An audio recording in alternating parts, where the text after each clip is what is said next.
Please allow me to welcome Dr. Morne Mostert onto the stage.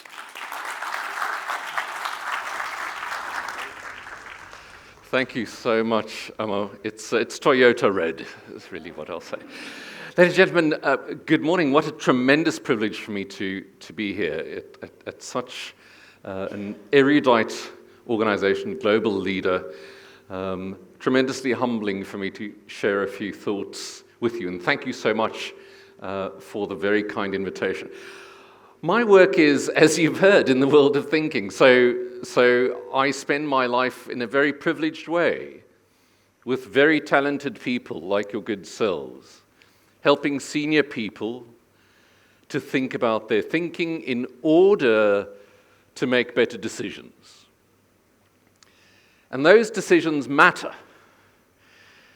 You've heard from inspirational speakers already, from Suben, from Chris, from Andrew, who have underlined the importance of a change that we're experiencing right now. And so in the few minutes that I have, I'm going to try to illustrate the importance and the power of your ideas to make those changes happen, because I know a secret about all of you. And that is that you have ideas. That you have more ideas than you've told people about. That you have creative alternatives to the ways in which things are working right now. Am I right? You think more than you've expressed. And so creativity really demands an enormous amount of courage. It is, of course, uncertain, but as you've heard from the CEO, you're about to embark on a future that is undeniably uncertain. And so what role could your ideas play? What role could they play? So I'll try and illustrate that visually here, but I have to say, intrigued by reading about your organization. In the company information page at the global organization, it says our corporate principles form the basis of our initiatives, reflect values that enable action, and, very importantly, drive our mindset.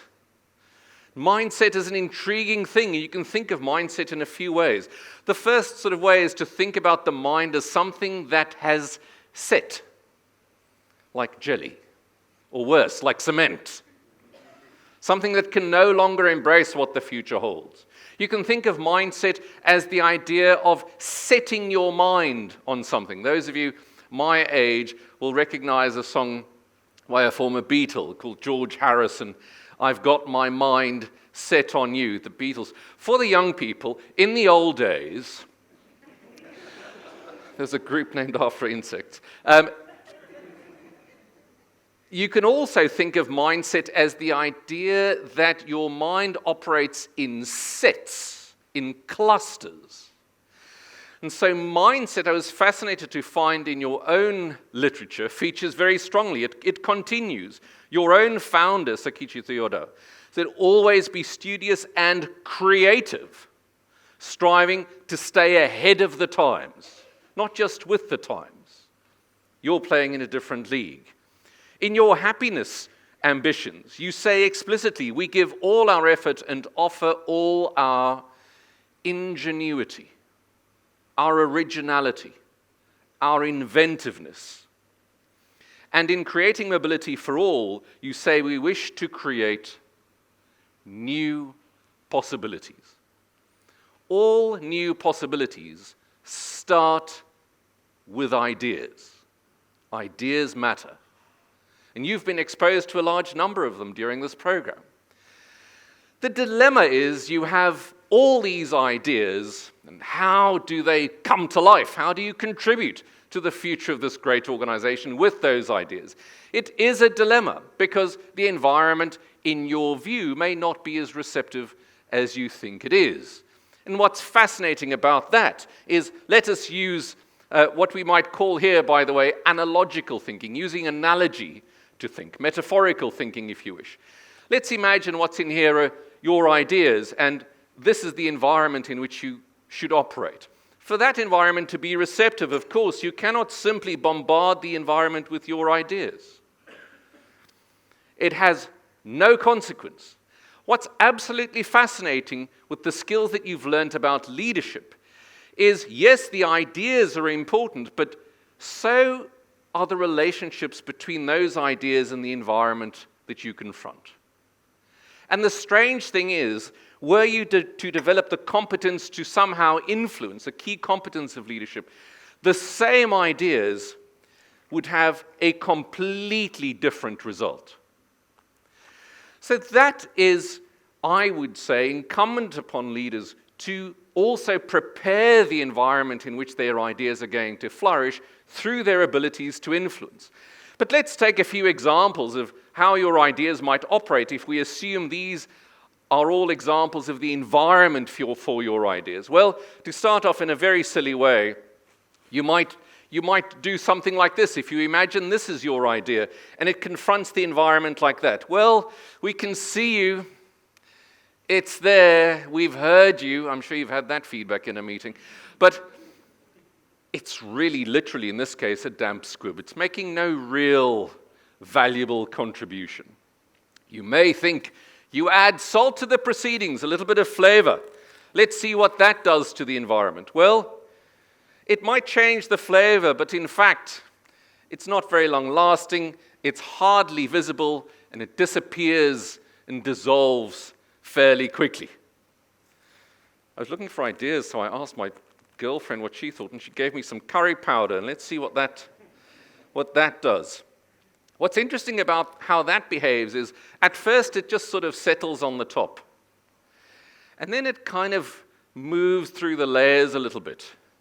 And what's fascinating about how that curry powder behaves is some of it stays at the top, some of it just diffused throughout the environment, and some of it just sort of settles at the bottom. And I'm sure you've said that about your own ideas. Oh, I proposed that 7 years ago. They didn't like it. And there it goes to die, settles right there at the very bottom. Others have more erudite ideas. Here's a recent example of some erudition I tasted in my own home. And you might say, well, what is that doing? Well, it comes from an interesting origin, from Champagne, highly recognized and credible and so on. But in the environment, it just sort of floats on the surface. Doesn't really touch very much. There are a few permutations of that. Here is an analogy of something that floats on the surface, but also has the very interesting quality of being submerged into the environment without completely drowning. It kind of remains at a certain level of significance. Just because things look the same does not mean they behave the same. Here's another example of something that seems as if it might survive for a while, but in the end doesn't. And often what we then do is we get a little bit desperate, and we can do that in a few ways. The first way is, I'm sorry for the blatant metaphor, to be a bit of a stirrer. To bombard the environment with what you know full well are deliberately radical ideas for which the environment may not be suitable, and then to blame the environment for the lack of the quality of your ideas. Ideas are precious things. They need cultivation. They need appreciation. They need, as you know from your studies, a bit of time to be curated, to be suitable for the environment in which it might operate. Well, another temptation is to find somehow a grip on the environment, something that you may want to grab onto, hold onto, perhaps in a desperate search to escape the change that the future might offer. But you often find as you do that it's very difficult to grab hold of the environment, especially in a hyper-complex environment. And in fact, the more you try to grab it, the more it seems to escape. So what are some of the options? We know that having an idea itself is simply not good enough. History is almost littered with the cliches of the failed genius, those full of ideas who ultimately amount to little. Well, we could think about how we might shape the environment differently. So if we were to, here's another drink I needed to have because of the other drink I had. If we were to, as an example, introduce that full of sustenance, full of energy, effervescent, vibrant, energetic, dynamic, we can see that has a significant impact there. And the one benefit is that the benefit extends beyond the environment, and it seems it serves you too. I'm feeling stronger already. But sometimes you enter an environment that is already so dynamic. And now a bit of nuance is required, a bit of delicacy, a bit of sophistication, a real appreciation for your own ideas and the relationship between those ideas and the environment you confront. In the absence of that, something like this might occur. The environment is already hyperdynamic. It's already moving at a rapid pace. And so simply introducing your own radical ideas, I wonder if you could predict what might happen, since we're talking about the future. If you introduce your own radical ideas, well, perhaps it simply goes too far. It runs over the edges.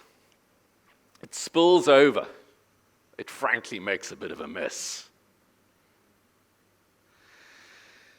So the idea of reflecting on change in terms of the relationship between your ideas and the environment is part of the key for successful leadership. Ladies and gentlemen, we do not have an oversupply of good ideas. We do not have an oversupply of high-quality thinking. Look around the world today. The evidence is against the presence of high-quality thinking that has found its place in meaningful environments. Our relationship with the environment is just one example. Our relationship with those members in our society that are not as privileged as the one in this room is another example. The radical onslaught, one might say, of technological change is yet another.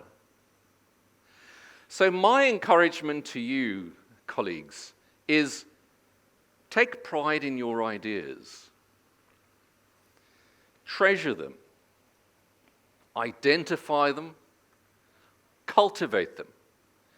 You have this incredible privilege of being part of an organization that values ideas, that appreciates it, that in fact encourages it and inspires it.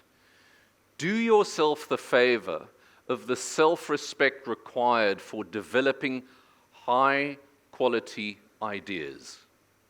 Make those ideas match your environment. And the future of Toyota must be something quite spectacular. Thank you so much. You've been lovely. Thank you.